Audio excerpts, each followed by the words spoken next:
Hi,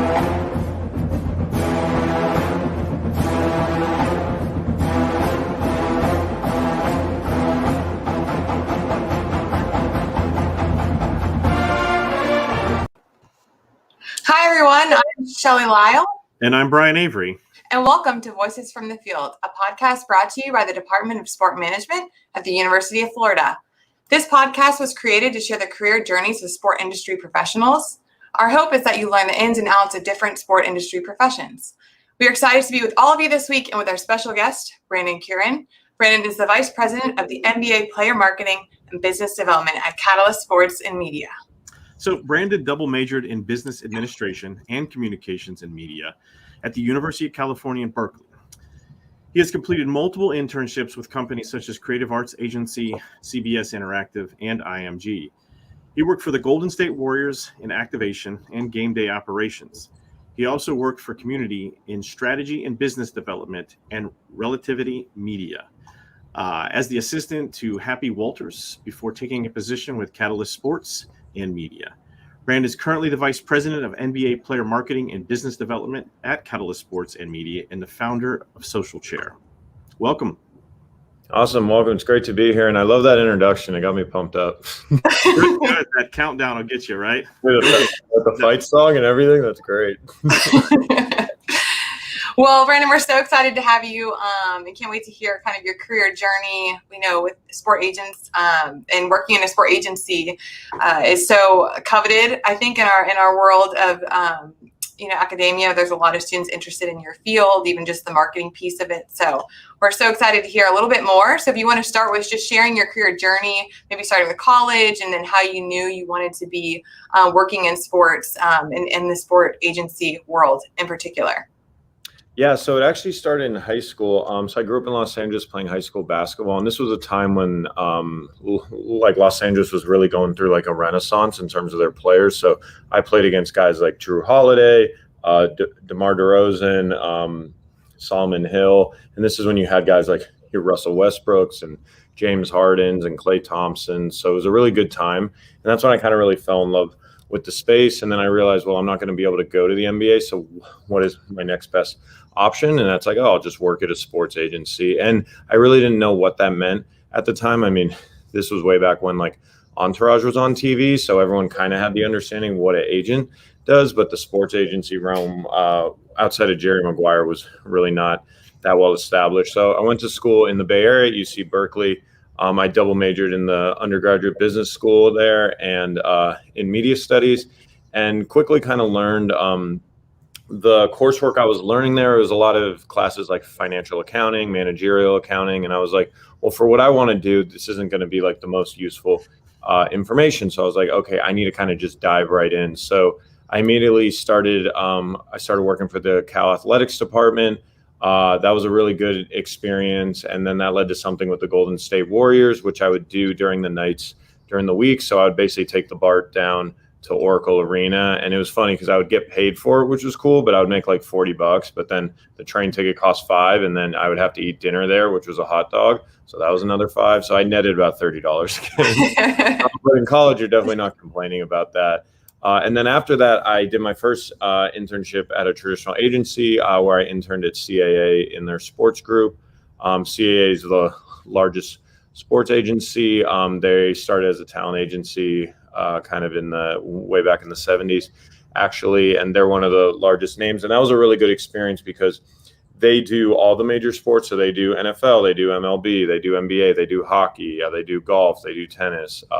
And then they also have their traditional agency arm, which does kind of like, it does various like all your movie stars, your Steven Spielberg's, directors like that. So that was a really good experience to kind of open my eyes to what the agency world is. Then I got back to school. Then I did an internship with IMG College, which is now since merged with Learfield, I believe.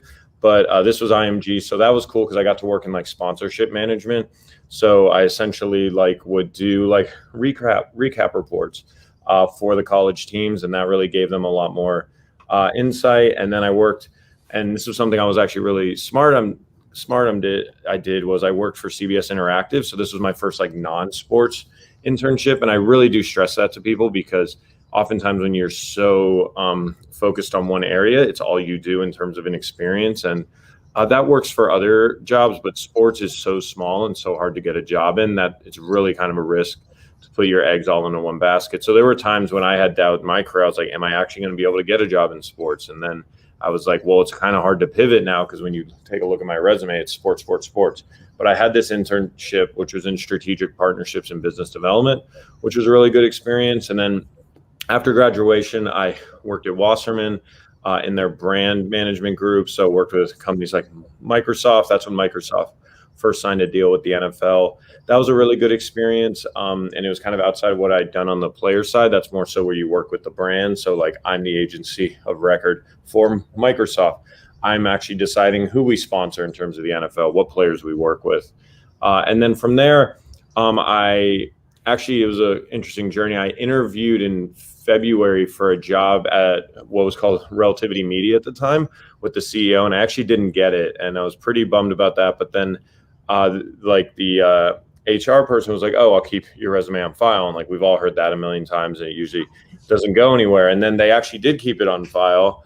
And in July, they gave me a call back, and they're like, hey, we have a position opening for the second assistant to Happy Walters. And what was really cool about that is I already knew who Happy was, just based on like being a fan of like just the agency space and just kind of working with various guys. So I immediately was like all in on this job. So I started as his second assistant, which was a really interesting experience, because I never really had done like an assistant job before. So this is the pinnacle of not glamorous. This is like, I'm answering phones, I'm preparing his office. Like, I had to turn on ESPN every morning to the right channel, have that on, like have the fridge stocked, like schedule meetings, deal with the calls to the main line, which you get like a variety of people calling saying like some wild things. And you kind of have to judge like, oh, is this actually, like, do I let this person actually kind of talk to Happy? And you kind of act as that first barrier to defense. But what's really good about it is you're kind of their right-hand person. So you really kind of learn a lot about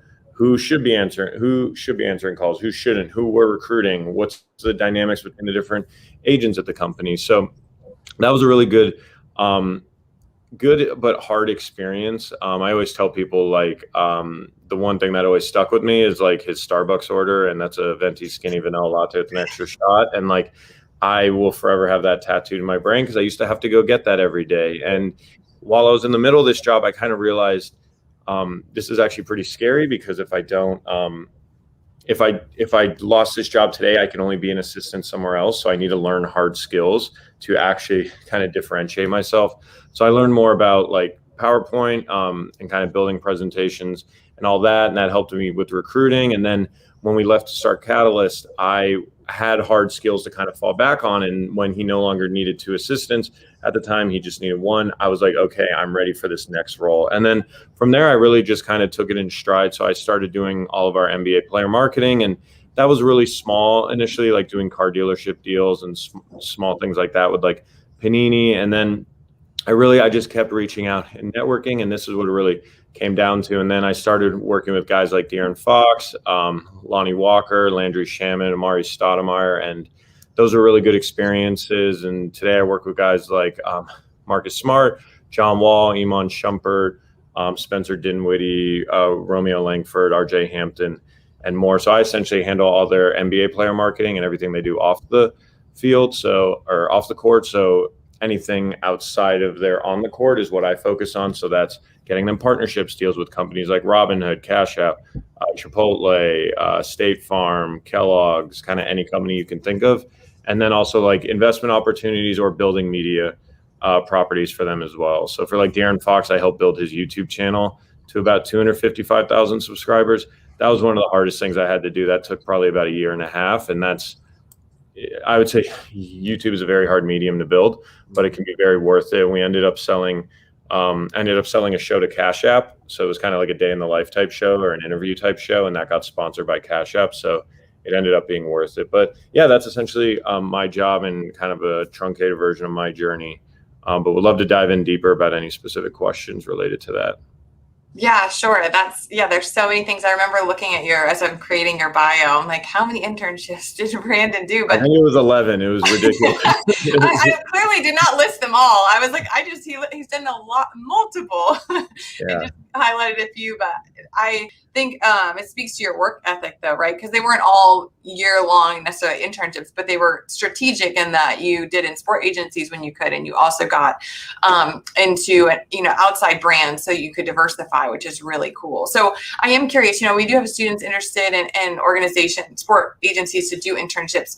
How were you able to get that for those interested in pursuing even just an internship with an organization like CAA or Catalyst or any kind of agency in general? Yeah. So I would say first what they should know about the sports field is very small. I think all you guys kind of know that as well. And then the agency is even a smaller subset of that. I'd probably say there's less than 500 people in the US who work at a sports agency. They're just really lean businesses. So it's very kind of hard. And unfortunately, if you kind of go through the traditional means of like, oh, I'll like apply on the website, they have like an info email. That's really not going to go anywhere. So really what your best bet is, unless you know somebody directly, is to kind of try to form those connections. So what I always tell students is that using LinkedIn will be your best friend. And there's multiple reasons. One, LinkedIn allows you to kind of see various people's journey. So similar to mine, let's say you wanted to do what I do, you can kind of like reverse engineer everything that I've done and seen what I've had to go through.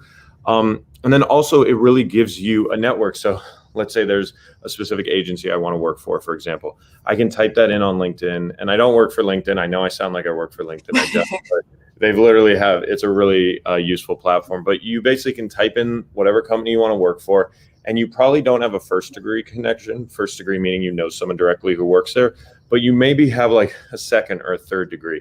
And those second degree connections are going to be really helpful. So actually, when I got my internship at Wasserman, I didn't know anybody there, but I typed in Wasserman and then I saw, oh, I know somebody who knows somebody there. I asked them for an intro. And whenever you ask someone for an intro, that person is literally possibly doing you one of like the biggest favors that someone can do.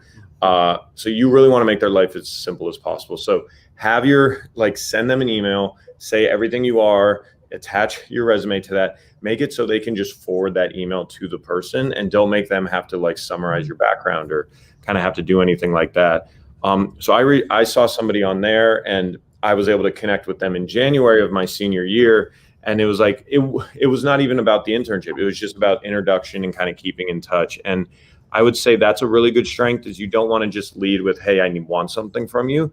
You really want to build a relationship, because like all business and all life is relationships, but the sports agency world is very much so relationships. So I connected with him, and then I just stayed in contact. I sent him an email a few months later. Hey, I saw your name in the news, or I saw your company did this.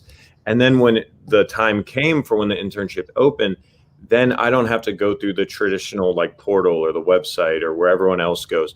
I can basically send him my info, and then he could send it directly to the hiring manager. And that's really critical, because it's not going to get you the job 100%, but you'll skip probably 70 or 80% of the hardest part, which is often just getting out of that candidate pool. So I would say, although it might feel good to just copy and paste the same email and send it to a bunch of different agencies, that's not what you're going to do. It's a people-based industry, so you need to have a people-based approach, and you need to literally find people who work there and build relationships with them. I love helping people out, so if I can be a resource to anybody, feel free to reach out to me on LinkedIn as well, because it's a very opaque industry to kind of get into, and I would love to kind of help more people get some transparency into it. We definitely appreciate that. I'm like, okay, we can be done now. We're just going to clip that one and send it to all of our students on like how to use LinkedIn well and apply for an agency. Because I agree. I think that like there's confusion and a lot of discouragement from students saying like, I just, I've applied to 25 different things and I haven't heard back from one. And because they are typically applying and like sending an email to the info, or they're applying mass, and we've talked to them a ton about having connections and reaching out, but that's a great example like of how to even reach out to the right person to get you, a step ahead of like the 500 to 1,000 applicant pool. For sure. That's great. And that's anything in life, not even just for sports agencies. Like there's a saying that your network is your net worth. And it's really never been true. Like I've actually tried to change this, but I've always kind of been like really independent. I don't want to rely on anyone else. I want to get by it on me. and that'll get you to a certain point. But even now at this stage of my career, I've kind of realized like it's okay to ask for help and reach out to people, and like you really do want to have these relationships. Like I have relationships with our players and clients, and that really does take me a long way. So if anything does happen, I could still work directly with them and be able to help them directly, because that's what it boils down to at the end of the day. Yeah, I'm going to clip that 30 seconds use LinkedIn, by the way, because I think it was the most succinct that we've offered thus far to our students, because we rail on them about the importance of using LinkedIn and networking and relationship building, and how to start and establish those connections and continue that dialogue along their journey. So I really appreciate that insight. Now, as you said, 11 internships, if I recall correctly. And this is another thing that we keep telling our student body is do as many volunteering and internship opportunities you can get your hands on, A, to get the experience, but B, to get the exposure. Now, along that journey, and obviously, you've had a lot of success as you've progressed. How do you think you've evolved in the industry as a person, as a leader, innovator, if you will? I know that you've got some pretty great stories associated with your marketing efforts and player development considerations. So what does that look like in your day? Yeah, no, I think the evolving part's really interesting. I think when anyone has come from the assistant background, being someone's assistant really puts you in a specific mindset. Like you're hyper focused on these details, and you really do become this image to people of like, oh, that's Brandon, he's an assistant. And it's great because like what's great about an assistant is your job kind of has security, because as long as your boss is there and your boss is successful, you'll always be an extension of that. But obviously you don't want to continue to be an assistant for a long period of time. And the transition out of that is actually very challenging. And I actually hope to write about it soon on Medium as well, because once you're not an assistant anymore, then it's kind of like, okay, what am I paying you for? Because previously you have your boss. So it's like, okay, that's safe. But now it's like, okay, now you have to prove your self-worth. And it's like, so what are you contributing to the company? And so when I first came out as an assistant, you take on everything under the sun. You're like, oh, the office needs more furniture, I'll do that. Oh, like we need to get a website, I'll buy the domain. Oh, we need to build the website, I'll find a developer. Like you end up taking on a million different things to try to add value, which is really good initially. But then one of my old bosses, Josh Schwartz, told me, he was like, you actually have to focus in on one area. So I remember it was interesting because you're like, I'm an assistant, I'm focused on this. And then you're not an assistant, you're doing all these things. And then you really have to like kind of hone in on like, okay, this is where I need to focus my best efforts on. So I would really try to like, at a certain point, I was like, I don't want to manage the website. I don't want to deal with any of this stuff. I don't want to deal with that. Like I need to focus on what generates revenue for the company. And that's when I kind of honed in on the player marketing and stuff. So that's what, in terms of evolving in your career, it's a really interesting transition, because a lot of people in entertainment and sports particularly, they get really trapped in kind of the assistant world and like kind of the problems that you deal with in an assistant world. And I really just kind of zoomed out on that. And I was like, this is great. There's like these issues with like, oh, the phone and answering phones and scheduling meetings, but like, this isn't something I want to have to be like thinking about in a year or two. Like these are kind of small problems. You kind of have to think in terms of like, what can I contribute to the company as a whole that will help with the bottom line? And then in terms of like the player branding and development, all that, that's where I found a lane, and that's where I got really excited about, because to me, I think I'm biased towards NBA players because I work with them, but I think these athletes really get shortchanged a lot, not only in the media, but just in like the public perception. People think they're very one-dimensional. And I think it's really unfortunate because a lot of these players, like it's hard for us on this call to relate to someone who's like 6'8", 220 pounds and super athletic, but they probably like the same music as we do, or they like the same clothes, or they play the same video games. Those are much deeper connections to have from a fan to athlete perspective. So the fact that a lot of people weren't tapping into that was frustrating, and they would kind of be more so traditional in how they did their player marketing. So I was really there was a big moment where like gaming really kind of like took over the sports world in like 2016, 2017. And like, I was really like involved with that because I was like, our guys play video. Like people don't realize an NBA player's schedule is like, you get to practice at like 9 or 10, you practice for like a few hours, you have lunch, and then you're home by like 2 or 3. And you have the rest of the day to yourself. And these kids are like 19 years old at times.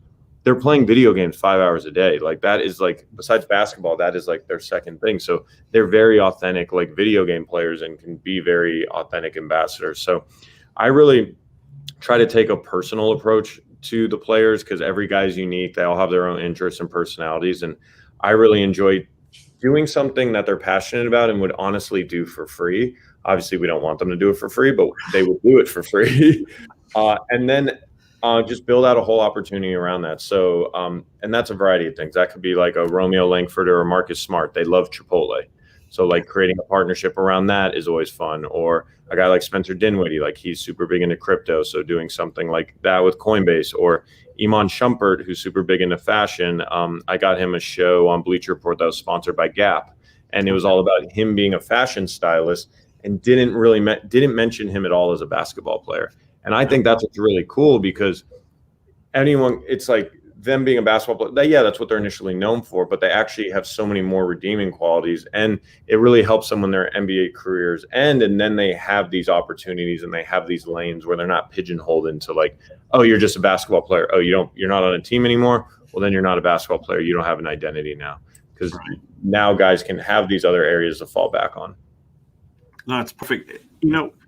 Speaking of some of these areas in your career journey, where, if you could look back on anything, if there was any specific element you wish you would have known at the beginning of your career that would have helped you propel it further, faster, what would that have been in your journey?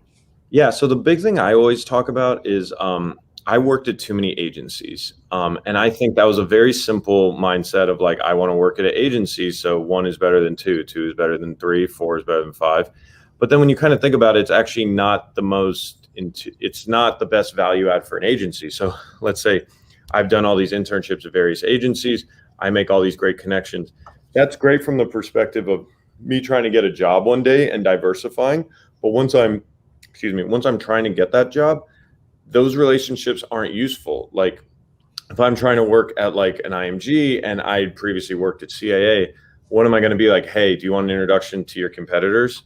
Like that's not going to be useful to them. So, like what I wish I did really was honestly diversify more into the sports realm. So specifically the brand side.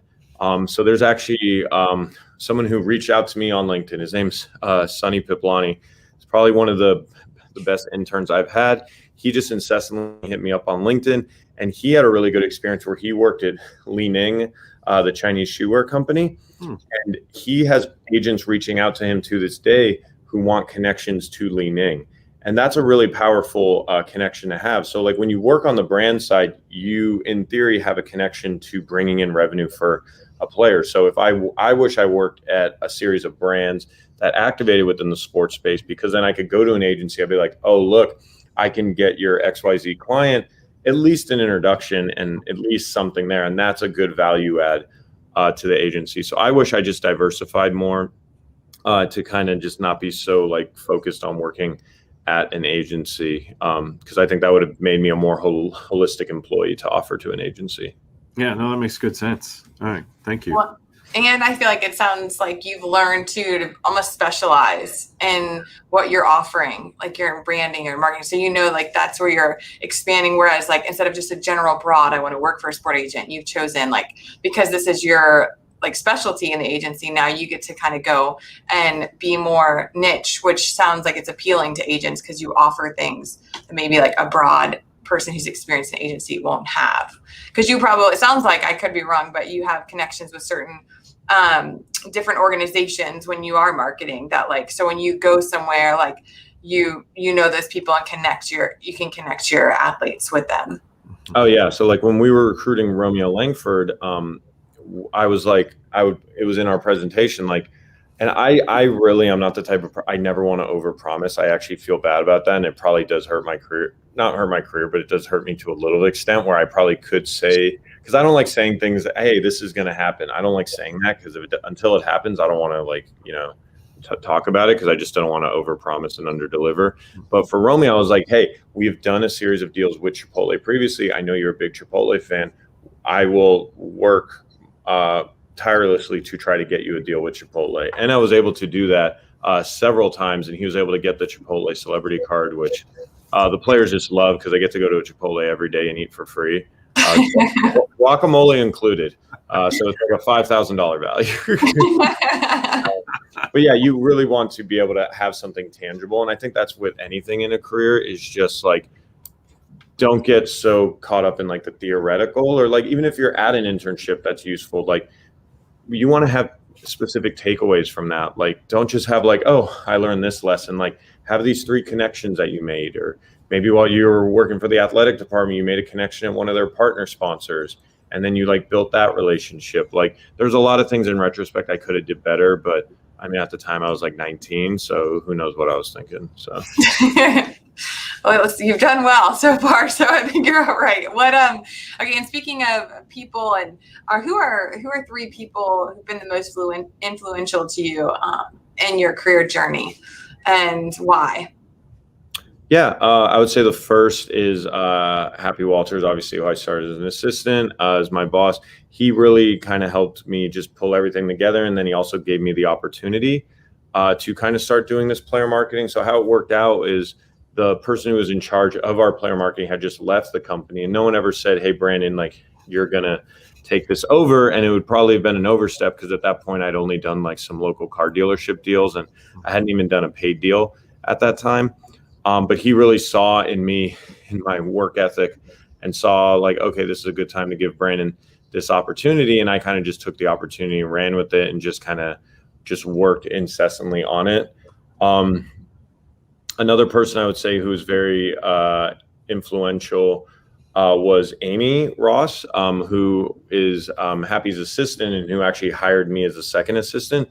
She really changed how I approach problems. So I specifically remember when I first started as the second assistant, we would sit across from each other in Happy's office over here. I would ask a lot of questions that I could easily have Googled. I don't know if this was just wired in me, but it was not a good habit to have. And one day she was like, so what do you think? And she kept asking me, what do you think? And I was like, yeah, I don't need to be asking her this. Like, I should only ask her after I have gone through every possible circumstance and seen that there's no other option. And I share this lesson today with all my interns, because interns, a lot of times when you ask people to do something, they'll just come back, oh, well, there's this issue, or there's this, or there's that. And I always say, like, you want to be a problem solver, not a problem creator, especially if you're someone's assistant. You don't want to be coming, I'm giving you something to take it off my mind, and so you can deal with it.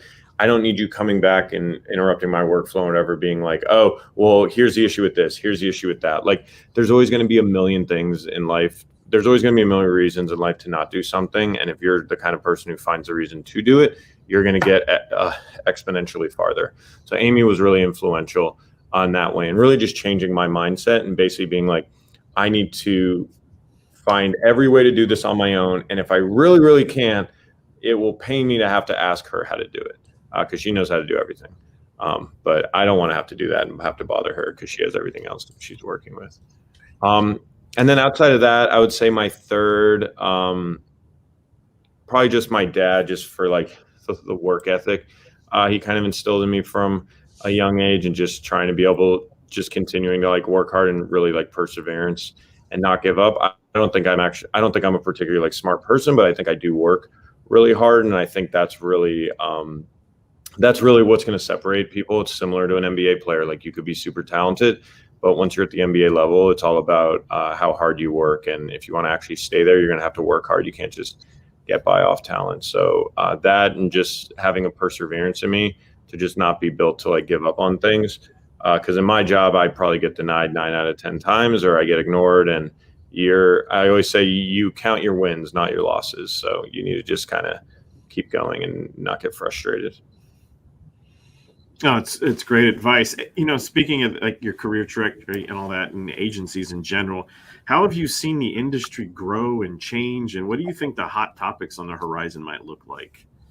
Yeah, no, that's great. It's a great question. So what I've seen in my time, so I started my career in the term of what I call like a mega agency. So that's when like CAA started in 2006, and they essentially, when any of these agencies starts, they acquire a bunch of smaller ones, and then they go across a bunch of sports. And what CAA has done really well is, and it really speaks volumes to the sports agency world, CAA is one of the oldest sports agencies. They're barely 15 years old.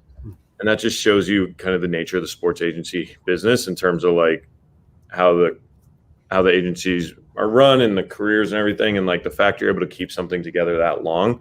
So that was kind of the beginning of like the mega agency, where a lot of players were like, okay, I don't view myself as just a player. I view myself as a brand, an actor, an actress, an investor, a producer, and everything like that. So that led to a lot of other mega agencies. So when I was working, we were Relativity Sports.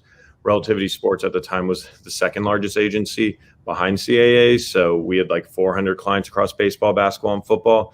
And CAA's value add was like, look, we're not only a sports agency, but we're connected to a talent agency. So if you want to ever like produce content, act, do voiceovers, anything like that, we're able to get you opportunities in that. And then Relativity did something interesting, where Relativity was an independent movie studio, which produced movies like Limitless, Masterminds, other ones like that. And what they really wanted to do was kind of take it a step further and not only be like, hey, we're not only the agents for these people, we're the ones who are creating this content as well. So that's when the kind of the whole realm, like the mega agency, has taken off. I think since then, because of rising salaries, I think a lot of guys view themselves, as they rightfully should, is like, why does my agent need 5 other clients? He should just be my guy. So like Kevin Durant, for example, his manager and agent's Richard Kleiman. He has 1 client. It's Kevin Durant. That's all he kind of needs. So I think you kind of saw these rounds where like the mega agencies, and then players are kind of so like one player can bring in so much commission that you don't really need all that. So then you kind of had a return to like, oh, like the boutique model, where guys are working at boutique agencies and they want to be at somewhere that's a lot closer, and they feel like, yo, we have the same capabilities as this, but it's a real tighter knit. But then from that, then it kind of goes through the same cycle. And then people, as you're growing as a successful boutique, then you try to get into other sports as well. I think NIL is going to be really big. I've mentioned this before, but it really changes the paradigm of how recruiting goes. So previously, recruiting used to be like, hey, Brian, I'm trying to sign you. I'll be able to get you deals with XYZ company. And you would sign and be like, great, let's do it. Where are the deals? And then a lot of agents, as I kind of mentioned earlier, they can overpromise and underdeliver. But at that point, you're kind of already ingratiated with them so much that it's kind of like, oh, well, it's too late. Now it's after the fact. Now the paradigms really shift, where players can like test out agencies. So you're seeing a lot of guys sign with, agencies for NIL representation. So that's them specifically. Okay, what marketing deals can you bring me? So you're definitely in the lead to eventually sign that player, but it is yours to lose as well. So that's kind of the biggest kind of change that's been happening. And I think it's for the better, because players can now make more informed decisions. Okay. And speaking of NIL and obviously some of the transitions into that realm, how can students prepare themselves for that change in direction, say in professional sports or even at the collegiate levels? Yeah, I would say first I would try to get verified on Instagram, and then Instagram, Twitter, TikTok. Those are kind of the big main ones. And then I would really just try to build your following. Like that is what these companies look at the end of the day. And you'll see a lot of the top deals, like the twins from Fresno State. They play women's basketball for Fresno State, which isn't like a powerhouse basketball school by any means. But they have a huge following on TikTok. And that's what drives the bottom line for them at the end of the day. So I would say like really have your social media in order. I would say there's a lot of players who might be a top player coming out, but if you don't have the following to kind of back it up, it's really hard for a brand to see the immediate value add. I mean, I always wonder what it was like to work in this space like 20 years ago, when it was just off like Q scores and there was no social media, and it was just like, oh, I think people like this guy. Oh, he was on a commercial. Like, oh, this is great. Like it was so like arbitrary, and there's no way to measure it. Now it's very measured, where like whenever we do deals with brands afterwards, they're like, okay, can you send us like the views and like the metrics? And they often have their own software that can measure that as well. So I would say really try to not only have a social media, like a very tidy presence, and have followers and engagement and all that. Engagement mattering more than followers. So actually getting people to engage with your posts and have a good engagement ratio. But also having like an interesting kind of edge. And I don't know what that could be. It could be that you play video games for 12 hours a day. It could be that you want to be a fashion designer. It could be that you make music. It could be that you were a walk-on and you have a great story. Just some edge in that there's like finding some unique story to tell will make you really different, because a lot of players you've seen do really well. They have very interesting stories that people want to talk about generally, you know, like, and oftentimes being a great player isn't the most interesting story. It's the most traditional one, but it's 100% cliche at this point. Like, oh, a guy started from nothing, became a great player. It's tried and true, and it works, but it's been told a million times. If you can have someone who's really coming from a different background or some unique perspective, that's really going to separate you when brands are taking a look at you, because they all just want to generate earned media, which is media you're not paying for, essentially. So like actually getting clicks and people genuinely being interested in stuff. That's when you really know you've hit it with a brand. Okay. That's great. Yeah. Good advice. Yeah. It's so interesting. It reminds me, like, people can't really relate. Not everyone can relate to a, like you said, 6'8" basketball player, and from even in their story, but there are other areas of their lives that the general population, whether that's in the arts or in music or in, you know, whatever fashion design, that we're like, oh yeah, like I'm into that too. So again, it's relational. Like, it's being able to stay connected almost to somebody. Mm-hmm. Yeah, 100%. And so when you're talking, like, if you're giving the students the honest truth about working in a sport agency, what are some things they should consider when they're trying to pursue a job or internship in that arena? Yeah. So first I would say, like, the positives of working at a sports agency. If you kind of look at, like, let's just take the NBA landscape, at the center of everything is the players. So the players have all the control. They drive the views, they drive the social media. They're the reason brands are sponsoring. They're what people watch on the court. So, like, the players are the core, and the agency is right next to that. So you're right next to the most powerful part of the ecosystem. With that, their opportunities are really endless. So from the sense of, like, if I work with a player, he can go get a podcast, he can get a deal with Chipotle, he can get a deal with a CashApp, he could start a YouTube channel. I could talk to Dapper Labs, I could talk to the NBPA, I could talk to ESPN. You're really at the center of the ecosystem, and you're right there, right next to this person. So there's a tremendous upside, and, like, the sky is really the limit. At an agency, you're not really kind of confined by anything, or it's not like at a team where there's only X amount of games a year, or we only have a player for X amount of hours a year. So you're really kind of inside and ingratiated with the players. Now, the downside of that in the agency world is that while these brands may love you and these partners might love you, and they might think you're a great person, they're not talking to you for you at the end of the day. They're talking to you because of who you represent.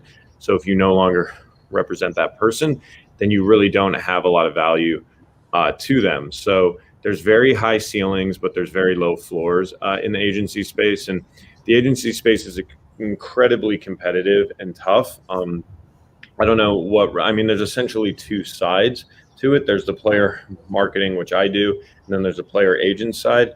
Player agent side, you have to be comfortable going to sleep every night knowing someone is trying to steal your clients pretty much all the time. And it's never been easier to reach them. Previously, I imagine it was kind of nice because it's like, oh, you don't have this guy's phone number. Like, maybe you'll see him at a game, but there's not that much. Now you can just get numbers from other players. They have cell phones. They have Instagram. You can just DM. Like, we've had agencies DM our guys trying to sign them. Like, it's a whole space. And it's really just, from that perspective, very challenging, where you kind of always have to constantly be on your toes. And then even if you do right by a guy, oftentimes it's not enough. And sometimes guys just want to change your pace. So there'll be times when it feels like a breakup, honestly, because these are people that you were talking to, like, maybe every day for, like, a number of years. And, like, it could be a player that you helped sign, and, like, they were just 19 or something, and, like, you helped, like, move them in, and you helped, like, get them, like, and all this stuff. And, like, oh, maybe you helped them get to their new city and, like, find their first apartment. And then one day it's just like, oh, they stop answering your texts, and that's kind of the end of it. So it's not for the faint of heart, and you really just do have to really be passionate about the work. I mean, it's kind of like with anything, but, like, the reason I do it's not like, there are some nice perks of working at an agency. Like, oh, if you're close with the player, he could leave you tickets for a game. So, like, we used to represent a guy in the LA Clippers, so I probably went to, like, 25 or 30 Clipper games during the season. That's a really cool experience. But you also have to realize like that's not always going to last. And then if that relationship doesn't sustain itself, then it's not going to keep going into the future as well. But that's not a reason to do a job, because I had to be an assistant for a year and a half and I wasn't going to games as an assistant, and I had to that was honestly a very hard job. I didn't want to say terrible because it was hard just because my boss specifically traveled 180 days a year. And when he's traveling, you have to kind of plan that, and you have to be available, and you're in different time zones, and you have to sleep with your phone on. It's really not the best experience. And what's going to get you through that is if you have a clear why and why you want to do that. And my thing is I really love seeing these guys grow from 19-year-old players to guys who start families and have kids, and really help setting them up and building them for their career during basketball, but also after basketball as well. So that's what my motivator is. So I would say a lot of people who want to work at an agency really have a misconception of what it's like, because when you really don't see agents, you hear about them on the news, and then you see them at the NBA draft, sitting at the table with the family, and you're like, oh, that's a cool job, I'll do that. And what you don't know is that agent could be getting fired while they're sitting at that table, or their client could be getting traded, or they could be falling in the draft boards, and then it's didn't you tell me we're going top 15 and now we're going 30th? What happened here? So I think anything in life, everything's not as good as it seems, but if you do genuinely enjoy the work, it could be a really rewarding profession. And it's a very small industry as well. And if you do good work by people, the word does get around. So that is rewarding in that sense as well. Yeah, I thought the legal world was cutthroat until today, Brandon. So, yeah. So beyond that, though, you've talked a lot about internships and your role you played as being one, and you explained or expressed that you've had a couple, maybe even you maintain a few all at one time. What are you looking for in internships and or interns in the hiring of students as they graduate from colleges and whatnot for these jobs? Yeah, well, the first thing is I don't want you to say you want to work in sports because you've been a sports fan your entire life. I cannot echo that enough. It's true. Everyone's a sports fan. I literally Googled it, and I found a statistic that said 70% of the U.S. are sports fans. So you're not only not differentiating yourself, is you're wasting a really good opportunity to tell people why you're why you want to do this job. So you really have to find your why in that sense. And then what I really look for is I just want to see people who've taken something from start to finish. So there's people who can do things. It's oh, I've taken these classes and I've done this and that. But I think when someone starts something on their own and they've really built their own kind of whatever it is, maybe a blog, or maybe they've done their own NIL deals, or maybe it's something like that. That is what I really value. I just want to see somebody who can take something from start to finish and show, because even just doing that is actually so revealing of who they are as a person. Because when you're doing something you had to come up with this idea, so you had some original thought, then you actually took action on it, then you probably encountered some issues, so you had to probably iterate or find ways to make it work, and then you're doing the work to sustain it as well. I think that's kind of the most telling aspect of what you can really show if you're trying to work for somebody. And then if you're going in with the internship, that's always great. And then obviously, that obviously just being kind of knowing what's going on in the industry as well, and being able to speak about it is very knowledgeable. From the job perspective, if you're not interviewing for an assistant role, then you need to have a clear value add. Bottom line, how are you going to help the agency generate revenue? You might not have to at this point, but that's really where your mindset should be, because then you're going to align yourself with your future growth there. So It depends versus internship versus agency or versus full-time. I'm almost sensing an entrepreneurial type person, just independent go-getter, creating, building, and seeing it through. So that's good insight to provide. I have a student right now who is creating custom shoes. I'm trying to look into the branding in the name, image, likeness space. So I love that, creativity and or desire to try to connect with students and or create opportunities for her and or others in the sport world. So that's great. beyond that, is there a way for our students to connect with you in some capacity where if they wanted to kind of pick up on an additional, dialogue or conversation about what you're discussing today, that you'd be willing to kind of connect with them on that platform and engage? Yeah, no, 100%. I would say my LinkedIn is the best place to reach out to me. Okay. So it's just my name, Brandon Curran, Curran. Okay. And that's kind of the best way, but just the best place to connect with me. Just shoot me a message. Although I will say, like, I do get a lot of incoming messages. Yeah. So the ones that do break through, or like I have people who reach out and say, like, hey, we have similar friends, we should connect, or like we're in similar circles, or like they just use the generic kind of lesson. If you could really customize it, that really helps separate whether it's you went to the same school as me, you work for this team, or just compliment them on something they've done publicly. Like that's always like, people love to be complimented and they love to talk about themselves. So like, if you could like tap into that, right? I think it's so true though, but I just think it's funny that you're like literally saying it. Right. I'm pragmatic about it. I always open those, I promise. Just like you're saying, it's like, oh yeah, I like that. I like this style. So just take time and effort, because like even if you're off, especially if you're a college student, even if you say something like completely egregious, but I could see you put in effort, right. I'm gonna still like, I'd be like, all right, they're young, maybe they don't fully understand, right. But I see the effort is here and they just kind of need to be pointed in the right direction. So I would gladly help, but don't just, send 500 like requests on LinkedIn, type in agency and add everybody at once. Be like, all right, that was a good day's work. Because basically, I used to have a teacher in high school, and his saying was "crap in, crap out." Right. So if you put in like a poor effort, you're going to get a poor effort back. So you need to actually, if you put in effort, hopefully they'll be able to. And if not, you just keep trying. Like someone's eventually going to hit. So that's all you really have to focus on. Perfect. No, that's great advice. Now, beyond the fun that we've had having this conversation, we also like to go a little bit further.